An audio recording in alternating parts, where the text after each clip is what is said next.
diversamente in piazza. Grazie per essere qui, fate un applauso a questa manifestazione, fatevi sentire, grazie. Dicevo, la piazza si sta animando, questa è la 15ª edizione che avrà poi un seguito naturalmente mercoledì alla sala del San Gaetano, perché mercoledì è la giornata mondiale della salute mentale. 15ª edizione, dicevamo, organizzata dal Dipartimento di Salute Mentale Dipartimento di Salute Mentale in collaborazione con il Comune di Padova, progetto Città Sane, e poi naturalmente tutti i comuni dell'ASL 6, sono più di 100 i comuni. C'è il patrocinio anche della conferenza dei sindaci e della fondazione della Cassa di Risparmio, che naturalmente ringraziamo per il contributo.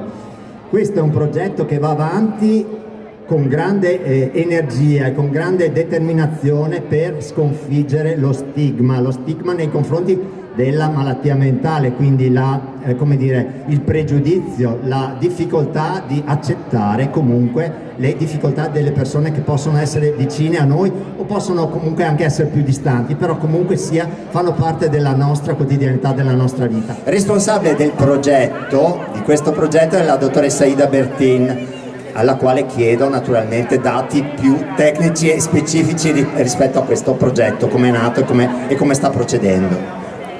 Sì, buongiorno a tutti. Allora, come diceva scusa il nome, Giovanni, questa è la 15ª edizione.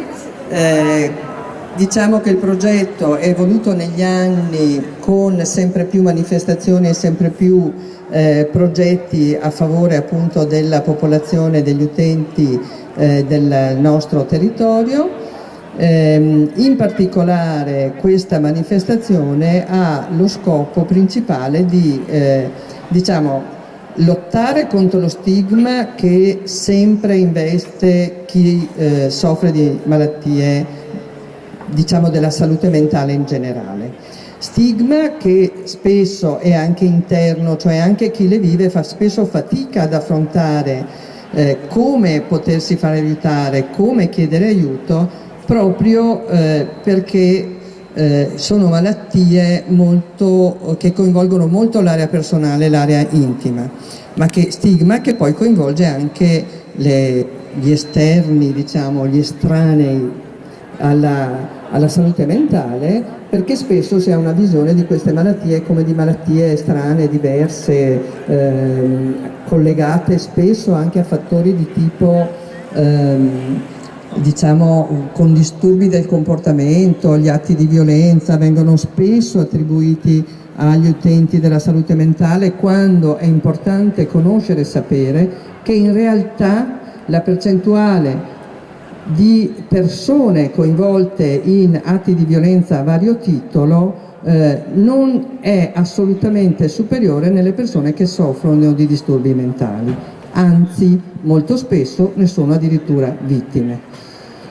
Quindi una lotta allo stigma, e poi adesso collegato l'importanza di far conoscere alla popolazione che ci sono numerosissime attività che si occupano della salute mentale, non solo coinvolgente le strutture delle istituzioni pubbliche, quindi della sanità, anche del privato sociale, piuttosto che del volontariato, piuttosto che del privato in generale.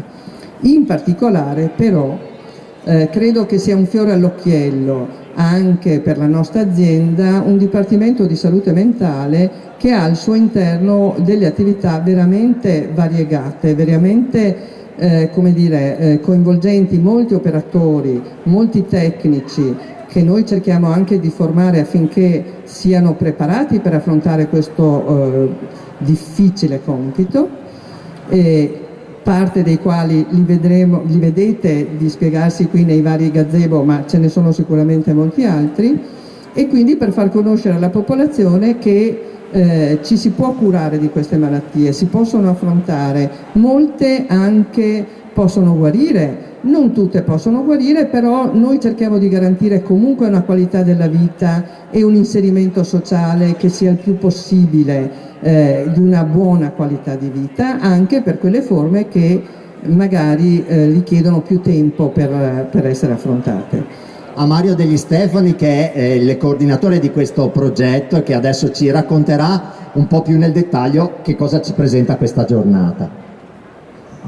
Prendendo lo spunto dalla paura, sicuramente ciascuno è diverso e la diversità rimane tale finché non troviamo nell'altro qualcosa di familiare e che quindi ci spaventa un po' meno. Questo vorrebbe essere lo slogan di quest'anno: ciascuno è diverso, di una giornata diversamente, che è al 15° anno, in una continuità e in un lavoro che è cominciato tanti anni fa, e nell'anno in cui si ricorda anche il 40ennale della riforma Basaglia. Quindi sono 40 anni che la psichiatria opera sul territorio, e a testimonianza di questo inviterei qua Paolo, che rappresenta 43 anni di lavoro in psichiatria. Io posso solo dirvi che fra poco inizieremo a cantare e vorrei che la piazza cantasse tutti assieme a noi, per cui forza, e voglio sentirvi forte e cantare tutti quanti assieme, in armonia. La musica è armonia, e riproporremo oggi anche questa dimensione proprio per cercare con la musica un contatto e un qualcosa che ci ricordi appunto che ciascuno è diverso e nella diversità si può trovare anche la propria unicità. Progetto Diversamente oggi vuole essere, in questa giornata, in questo ottobre molto nutrito, un appuntamento centrale di un programma che si è articolato tutto l'anno, cominciando con un convegno a Piazzola sul Brenta e varie attività durante l'anno, e non solo a Padova, perché in quest'anno Diversamente diventa anche unico per quanto riguarda l'intera AS 6. La giornata di oggi prevede dei momenti qui sulla piazza, sul palco, ma anche all'interno della piazza. Dalle 4 alle 5 ci sarà un'attività all'interno della sala Nassiria, e poi ci sarà musica e balli per tutti, rilanciando l'appuntamento anche a mercoledì 10, in cui ci saranno dalle 9 alle 13 a San Gaetano delle espressioni artistiche che provengono dalle attività che facciamo nei nostri laboratori. Quindi un ottobre diversamente, di un programma che si è articolato tutto l'anno e che vorrebbe essere una dimensione di condivisione e anche di festa qui in piazza. Bene, grazie Mario Degli Stefani. Beh, come vedete ci ha raggiunto il sindaco di Padova, gli facciamo un applauso. Il sindaco Giordani, noi sentiamo molto vicina l'amministrazione comunale di Padova, e questo è fondamentale per noi, ma per tutte le persone che lavorano sul territorio con questo tipo di disabilità. È fondamentale avere il supporto e la condivisione di queste problematiche anche dall'amministrazione comunale. Grazie per essere qui. Buon pomeriggio, grazie, l'applauso fatto a voi, non a me, per quello che fate, per il contributo che date alla nostra comunità, per la voglia di fare. Lo dico sempre: se Padova chiudesse il volontariato, Padova chiude in maniera definitiva. Per cui grazie veramente dell'impegno che profondete su temi difficili, molto importanti, per cui tutta la solidarietà e la vicinanza da parte dell'amministrazione comunale, quello che possiamo fare assieme alla Fondazione, in cui vedo il vicepresidente qui in prima fila come sempre. Grazie, grazie veramente, tutto il nostro appoggio per il limite del possibile. Grazie.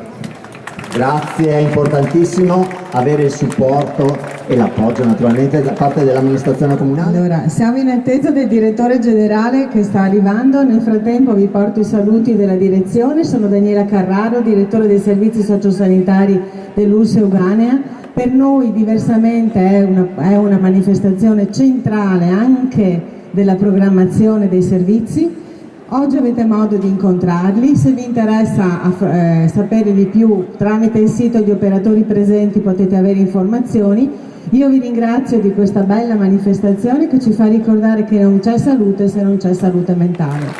Grazie, grazie Presidente, dottoressa Bertini, Dipartimento di Psichiatria. Direi che per me è un gran piacere essere qui oggi, come è già stato detto, per 45 anni ho fatto altro mestiere di chirurgo e ora mi trovo in questa veste a ringraziare e soprattutto a sostenere a nome della Fondazione alcune iniziative, tra cui questa che sicuramente merita grande considerazione.